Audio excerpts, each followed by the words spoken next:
You can tell that Republicans are terrified about 2026 from this one Donald Trump post to Truth Social. And frankly, it makes sense when you understand what's coming. Trump has announced on Truth Social he wants mail-in voting and early voting banned for the 2026 midterm elections. I know. Let's put it up on the screen. Trump says, quote, "What's worse, the NBA players cheating at cards and probably much else, or the Democrats cheating on elections. The 2020 presidential election being rigged and stolen is a far bigger scandal. Look at what happened to our country when a crooked moron became our president. We now know everything. I hope the DOJ pursues this with as much gusto as befitting the biggest scandal in American history. If not, it will happen again, including the upcoming midterms. No mail-in or early voting. Yes to voter ID. Watch how totally dishonest the California prop vote is. Millions of ballots being, quote, shipped. Get smart, Republicans, before it is too late." Now, you might say, wait, who does he want to do the banning of the early voting?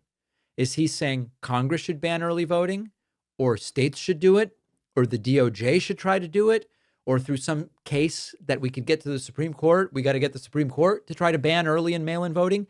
We don't know. The post is vague, it's rambling, it's incoherent.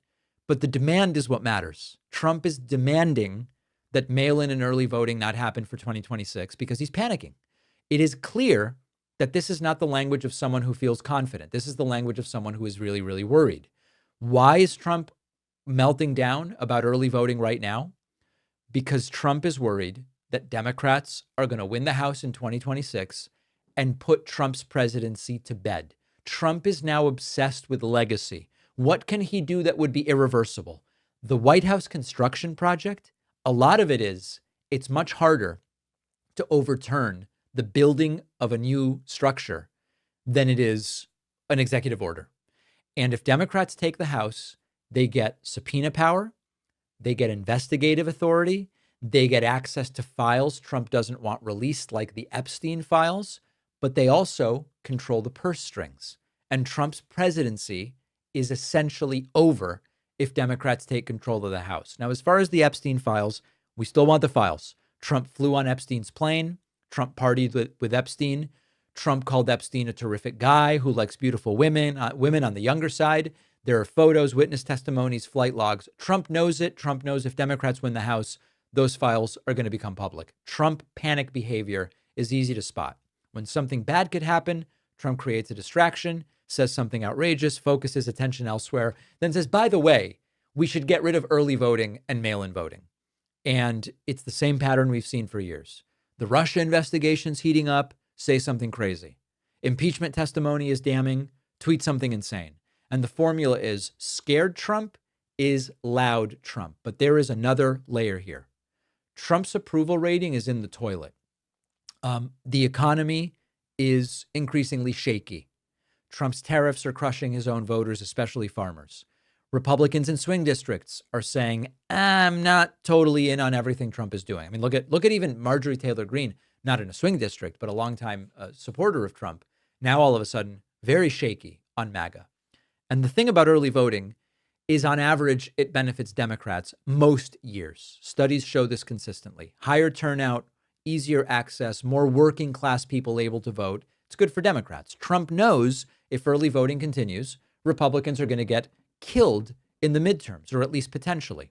And so that's why Trump says, get smart, Republicans, before it's too late. Reeking of desperation. Trump's telling his own party, panic now or you will lose. And he's not wrong, by the way. Republicans will lose seats if the current trends continue. The question is, will they lose control of the House?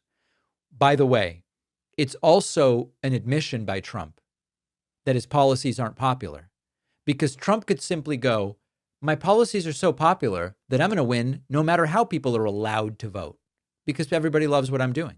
If you're trying to restrict voting, you're admitting the more people that vote, the worse it is for you. Now, Trump would go, no, it's only about illegal votes. But we know that there are almost no illegal votes. So it does seem to me that Trump is planning to do something, even if it's some kind of emergency. Is it a border emergency? Is it a crime emergency to restrict voting however possible?